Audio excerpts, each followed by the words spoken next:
Welcome to the Business of Family, the podcast where we explore the stories, challenges, and opportunities of family businesses.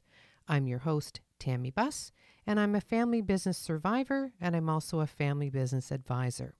In this show, we'll be talking with family business leaders and experts to bring you insights and inspiration so you too can survive your family business journey. Whether you're a founder, a successor, a professional, or just curious about family business, this podcast is for you. So today my guest is Charlie Smith, and Charlie is the operations manager for his family's restaurant business called, I think you call it Kools? What a great name, eh? Yeah, Kool Group. The Kool Group. Yeah, Kool Group. Kool Group. I'd like to be part of a Kool Group. I was never part of a Kool Group. It's not always cool. It's not always cool. So Charlie, tell me a little bit about your family's, the Kool Group's history. How did it start and how did you become a second gen? So it started probably close to 50 years ago. My dad spent a lot of his career in radio broadcasting. Oh, we should have had him on. He has a radio voice. He does have a good radio voice. And then once that kind of came to an end, he's like, what am I going to do? And he always had a passion for food and drink, and he spent a lot of his career traveling around the States and Canada. And you got to see all these cool ideas and try these different restaurants out. And he thought, you know what, I'm going to give it a shot. So he started with a small, it was like a snack stand, coffee stand in City Centre, where the TD Towers are at Wellington and in Dundas.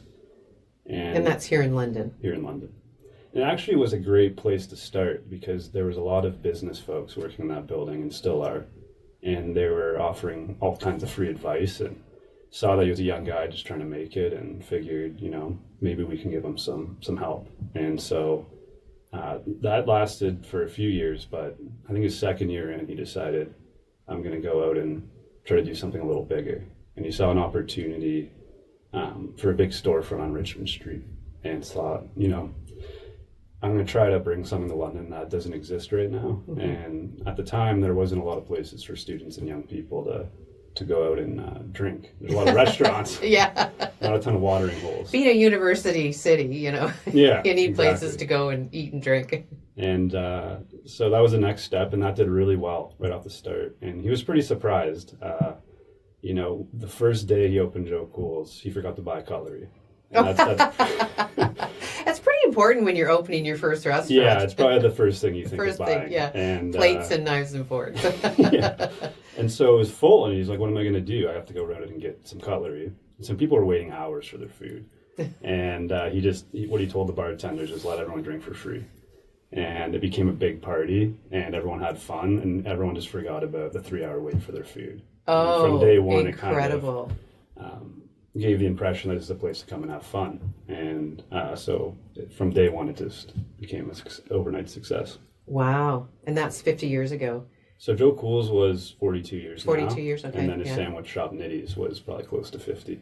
Right. And now, in total, how many restaurants do you have? Because you have some in the States as well as in Canada. Yeah, we used to. As of now, we have 4. So we've got Joe Kools, Tobbagan Brewing Company, Fellini, and the Runt Club. Right. But I think at one point he had up to close to 10 restaurants at once. Right. That's a tough industry to be a second generation in, because restaurants are tough to begin with. They're very stressful. Yeah. Yeah. So so your upbringing, you grew up in a family business. What was that like? Yeah. So I didn't necessarily grow up in the business until much later, until I was 21. But I was always around it. He brought us into work a lot, and he was very close to his employees. They're always over. Like, it would be sitting next to the bartender at Christmas dinner kind of thing. Yeah. Or I'd wake up and there'd be someone sleeping on the couch from a big football party that happened on Sunday. So I was always very close to the business and saw how it operated and learned a lot of lessons just from observing it from the outside. But it wasn't until I was 21 that I actually started working for the family business. And I started my restaurant career working at McDonald's. Oh, yeah. But, that's where a lot of my boys, they're not in the restaurant business, but they started at McDonald's. There's a great learning ground. They really have great training. Great training. Little plug for McDonald's there. Yeah. Yeah, I think it was important because, at that time you had maybe 6 or 7 restaurants, and you figured you'd give me a bussing job or dishwashing job. And he thought it'd be better to just, we learn on our own. Mm-hmm. And I remember it was first day of summer, I was 15, and there's a list of applications, like No Frills, Shoppers Drug Mart, McDonald's. And he's like, you can't go hang out with your friends until you get the job. Yeah. And I'll drive you there. So that's how I started in the restaurant industry. Mm-hmm. And then I went on to work at the college restaurant I went to, and then I had a marketing business for a while, and I focused on restaurants. So I had a really good perspective from how the industry operated outside of our own. And I think that was really helpful coming in. And what about your siblings? Because you have siblings who are in the business as well. Yeah, an older brother. And is it just the two of you? Yeah, just the two of us. And you're both in the business? That's right. Wow, and how does that work? It works really well. We see eye to eye on everything. We're best friends. And wow, good for you. Anyone that grew up with a brother knows that there was a period where that wasn't the case. Oh, yeah. Where there was a lot of fighting and, but it was actually interesting. You'd figure there may be more tension with the relationship going into working the business together, but it did the opposite. It actually bonded us closer, and we kind of complement each other's strengths and weaknesses. Like anything I'm bad at, he's great at, vice versa. Right. And so your dad's still active in the business? Very active. Every day. Too active. Yeah.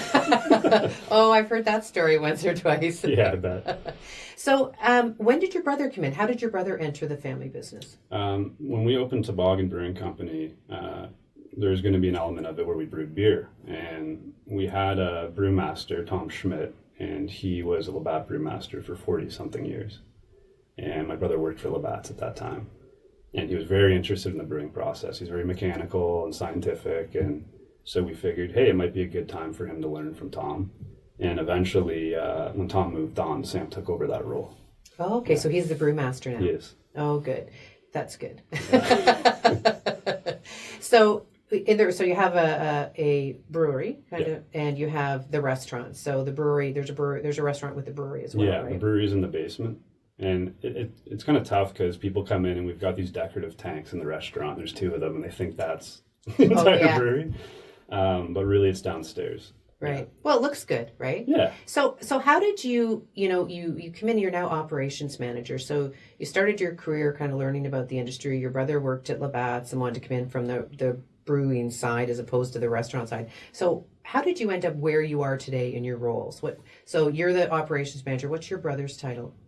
He's brewmaster, but we both are owners now too. So there's a lot of other things that we would tackle involving insurance and legal issues, things like that. So it's how it is, a million hats in that kind of role. Right. But that would be his title. Right. So is he involved in the other restaurants at all, or how does that? Yeah, he can fix anything. So anything that breaks at any restaurant, he's over there. Right. And as operations manager, tell me a little bit about what that does and what is your dad's role now? His role is bugging the customers when they're trying to eat lunch. Oh. He can That's talk. the best Anyone part. that's met my dad knows he can talk a lot, and he's great at it, and he's still the face of the business. And I think the customers love to see him. So that's his main role. Yeah. Mine would be putting out fires. I think that anyone that's worked in the restaurant industry knows that an operational role or general management role is just dealing with any sort of staff or customer issue, but anything that goes wrong, and you have to solve it very quickly. Well, and speaking of going wrong, we came through the pandemic, and how did that work for you as coming through the COVID, because everything was shut down? Tell me a little bit about that, how you survived, because you're still strong Kool Group. So how did you manage that? So I'll give you some context, because that's a really important time for me, and when I became more involved in the business is I worked in a small marketing role for 10 years while I had my full-time job.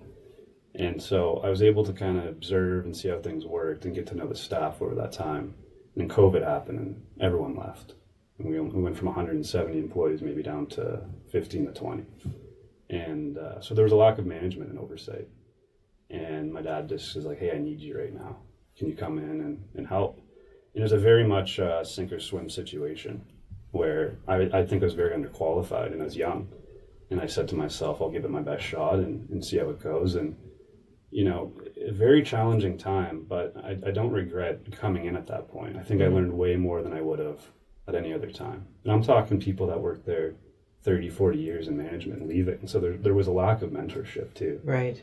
And so I didn't have any other choice. I just had to hit the ground running. And I think it was the best thing that happened career-wise for me.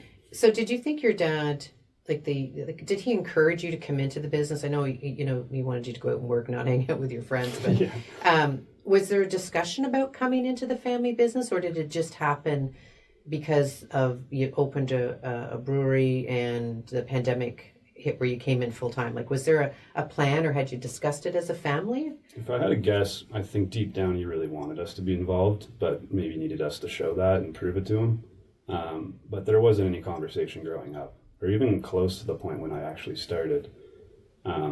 I think he was worried that he saw the stress and challenges of the hospitality business and was worried that it'd be too hard on us and wanted us to kind of go and do our own thing. Mm-hmm. I appreciate that a lot. A lot of people in that situation want their kids to take over. They want the legacy to continue. I think he did at heart, but was open to us doing other things. Yeah. So there was no conversation. And I think when I came in, it was just to get us by through COVID. Mm-hmm. And then he saw that, I'd like to think that he saw that I was doing a good job and he thought this is going to be helpful for me in transitioning into more going on cruises and retiring. That kind of thing. Enjoying retirement. Enjoying retirement. And There's a lot of, I as a family business advisor, I get called in a lot by the second generation who wants their parents to go and retire. I totally understand why they'd say that. And there's days where I feel that way too, but I'm really grateful for it because he's done it 50 years and I haven't. And he built the place. And I think that there's so many days where I'm like, if he wasn't here, I'd have a very hard time. Right. And I get to spend more time with him too, yeah, which I love. That's true. And I think we look at the negative sides. So as you said, like you think your dad wanted you to come in, but wanted you to go do other things. Yeah. Because the industry is hard. And I see that as very common. Almost all my family businesses at some point didn't want their kids to come into the industry because as a first generation, you just work so hard to build it. Yeah. And you think that, your kids are going to have the same issues, and they do to some degrees. There's always whatever's happening in your economic cycle of your business. However, the hard work was done originally. Is building the reputation, building the business, and I think that's sometimes wasted that they don't have those conversations to say, are you interested? Would you like to come and see the opportunities? Yeah, and that happens a lot. It's happened. I have clients that in the trucking industry, the retail industry, construction industry. It's always something's going on. Right, that says, oh, go do something else, kids. Do you think your dad should have talked to you more about it growing up? I would have appreciated it because I maybe would have thought about it a little more. But I think at the end of the day, it worked out perfect where as I got older, I thought this is something I really want to do. I like the creative side of the business and the people and it became something where I was like, I really want to show him that I'm capable of doing this. And I think if he gave that expectation at a young age that this would be ours or that there's a big opportunity, I may not have worked as hard for that. It's true. That's a good point. Do you think you would change for the next generation? How would you approach Generation 3? I'd tell them... go do something else. For the government. Yeah, go do something else. Nothing ever changes. And how does that, so, you talk about, go do something else. Because again, it's always hard. It doesn't matter what industry you're in. You're always like, oh my God, don't do this, because it's always hard. But there's always good days and bad days. Yeah. And how does your brother feel about the continuation of the legacy of these restaurants? I think he, maybe even more so than I do, loves that it's a generational business. And I think he'd be happy to keep that going as long as possible. That's when it becomes a little more challenging, right? Very challenging. Now there's only two of you, but once you add in your children, that becomes more complicated, and that's when more conversations have to be had. Yeah. I can't speak, but I also understand that there is a long legacy of family businesses in your history. Can you tell me a little bit about that? Yeah, so I couldn't tell you the exact year, but my dad's side of the family has been in London a very, very long time, at least 130 years, and all family small business owners.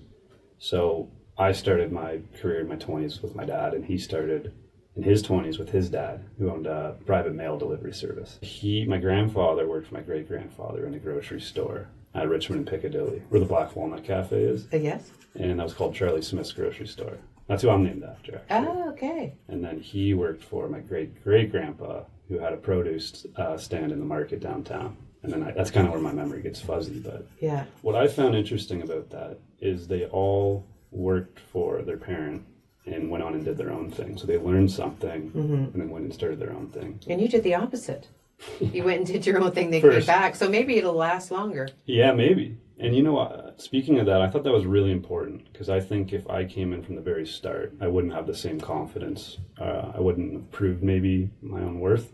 You know, it's hard to know starting at the very bottom at a family business if, you know, you're rising up due to being competent or maybe nepotism in some cases. So for me, I was able to prove to myself in a short amount of time that I wasn't completely useless. And it's made it a lot easier in this position for sure. Yeah. And how does your dad feel about sort of exiting the business?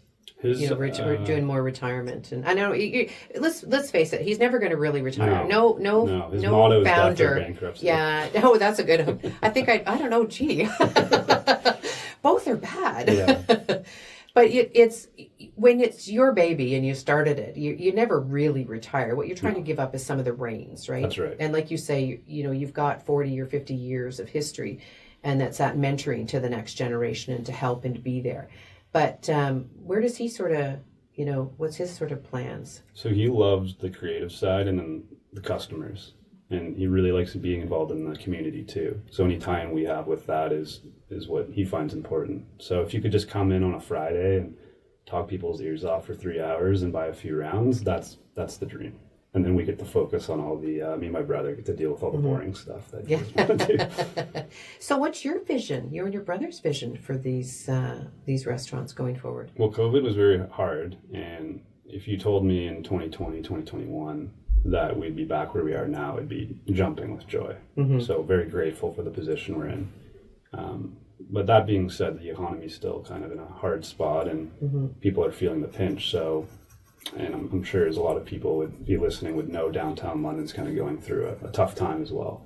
And so there's some challenges. A lot. Yeah, there's a lot. So the same industry, same issues that we're having here are actually all over. Yeah, not just right. in London, not in Canada and the US. It's tough. Yeah. Yeah. And so I think dealing with those challenges in the present are kind of our biggest challenges. But we have ideas, my brother and I talk about all the time. You know, different ideas, different concepts. But I think one thing branching outside of the restaurant industry? Potentially, yeah. Yeah. Because you already have beer. Yeah. It probably was really good during the pandemic. It was. Yeah. People, yeah. Saved you probably in some cases, right? You got the revenue stream because you couldn't go into a restaurant. No. But you could certainly still sell the beer, right? Or if you did come to the restaurant, you had to put on, like, you had to sit in a little cubby and there's glass partitions and it kind of took the fun away from it, right? Yeah, yeah. But the main thing we're trying to do right now is be patient and just learn from our dad and learn from the people around us, you know. And there's a lot of catching up to do when you start this late into your career for a family business. We weren't like washing dishes at 10 years old and learning all the... Which is surprising because that's what happens a lot with those types of industries where you can actually have the kids come in and work. Yeah. You know, if you're an accountant, you can't really have your kids come in and do much. I mean, for me, I had my kids come in and clean the offices, which was great. At least it got them working, but they were both fired twice. So, you know, because they just thought they'd just show up and get paid, right? So you taught them a lesson. I taught them a lesson. I don't know how well it worked because they got fired twice. Second time they didn't come back. So they didn't start a cleaning business. They didn't start a cleaning business. No. That's funny. And interestingly enough, it sort of morphed through my team that they would bring in their kids to do the cleaning and they got fired. So I guess what my dad was worried about. Yeah. It's like, okay, this doesn't work because it's that entitlement, right? So maybe you had the great idea of, waiting a little bit. But listen, if you could give 3 pieces of advice to either, second generations or first generations, what advice would you give them about, family business in general? Do's or don'ts? I think my first piece of advice would relate to anyone that was in a situation like me, coming in late and didn't learn from the ground up, would be, be confident, but also, don't be cocky. Like, listen to the people that have been there a long time and ask them questions how things work. And be a sponge. Just kind of take a moment to observe everything and ask as many questions as possible. And I think if you have a close relative that hired you, is you have like an instant connection with being able to call them on hours where you maybe not call a boss that isn't a family member, right? So you have more opportunity to learn. And so that's where I would start. Second piece of advice would be learn how to separate family and work. So And it's impossible to totally do it, right? It is. But there's that when you're talking about what hat you're wearing, are you wearing the ownership hat? Do you know the worker hat or the son hat, like, or dad hat? Like, what hat when you're saying something? And I think if you're in a leadership role or a management role, you're going to be taking calls after hours on the weekends normally, right? But you're going to get way more if you're working for your dad or your mom, right? So I think it's important to separate those things. And a trick I do, and a lot of people laugh at this, is at home it's dad, but at work it's Mike. Yeah. And it weirds people out, but to me is I come into work and it's Mike, my boss, and I show him the respect I'd show a boss that wasn't a family member, and there's no emotion tied to it. Because when you're young, you argue with your parents all the time, and you think you know everything. You argue with them all the time, regardless yeah, of and age. if you bring that into the office, right, you get emotional and you argue more, and I think that it looks bad to the other staff, and it creates more problems and more tension outside of work. So I try to keep it completely separate. And I don't think that's funny, because my son calls me by my first name, and I got to tell you, it was hard to have him call me by my first name. And I did make the mistake once of calling him Hun in the office, and I'm like, oh, I kicked myself for that. Oh, Hun, can you go grab? It's like, oh, stop that. Yeah, my dad calls me Char. Char. I don't like that one. Yeah. So it's hard, because you've had all these years of you being a parent-child relationship, and you being the child. They're going to call you by your childhood names. Yeah. And for them to call you by your first name is off-putting, but it is, and you're right, it's a good reminder of this is a business relationship here. And yes, I'm your mother. Do not call me by my first name at home.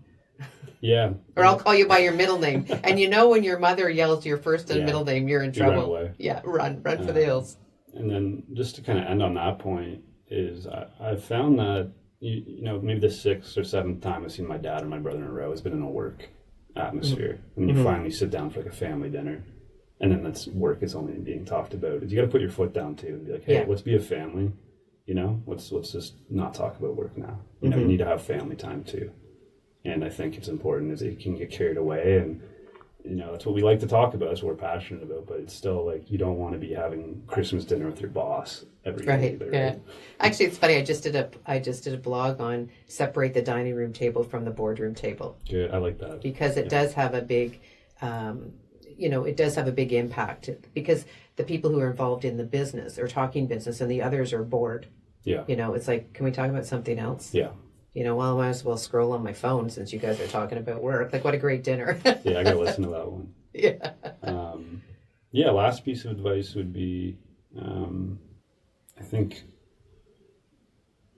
if you're getting the opportunity to work for your family's business, is really make sure you want to do it.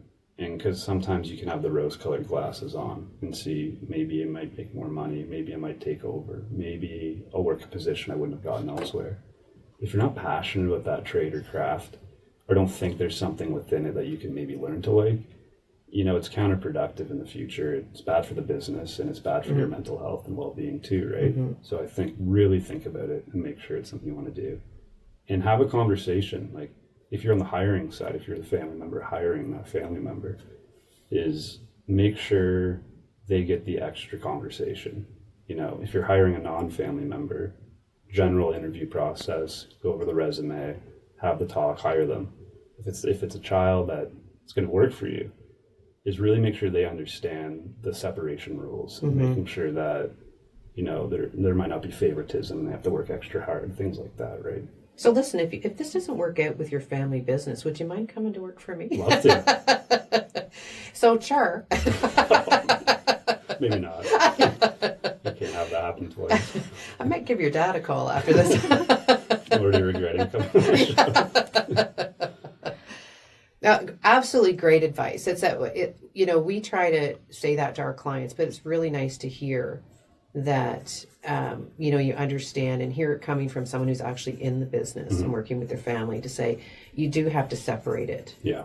You really do, and to treat your child as an employee and understand the roles and responsibilities, that it's Yeah. not just handed to them. I think that's fabulous.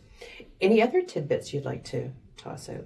To me, those are the three most important ones, and especially the separation. I think that's one that you really got to take seriously, or you go crazy. Absolutely, I love that. And in our office here, you'll see we have three hats, and we have the business, the ownership, and the family hat. And when we're talking to our families, we say, "What hat are you wearing?" Yeah. So put it on, because I'm talking to you as the parent. Yeah. And there's an old joke that talks about the dad ends up firing the son. And then walks around his table, his desk, and gives his son a hug and says, "Son, I hear you had a hard day at work." That was a business hat had to fire you, but I still love you as a person and as my child. But unfortunately, this is not working out. That's a great example. I've experienced that. Not the getting fired part, but huge disagreement. And then I come over an hour later for dinner, with a bottle of wine and a smile, and we hug it out, and it's fine. Absolutely. Because again, that's the huge separation, to understand that that's a business decision. Mm-hmm. It's not a family decision. Yeah. And so I think, and ownership as well. There's lots of difference. So anyway, this was great. I'm so glad you came in today. Thanks for inviting me. Yeah. I got to listen to more episodes too. Like I said to you earlier, I really am happy to know this podcast exists, because there is no owner's manual for operating a family business. There is not. It's like having kids. You got to learn, right? Yeah, you got to learn. You got to talk to a lot of people. Yeah.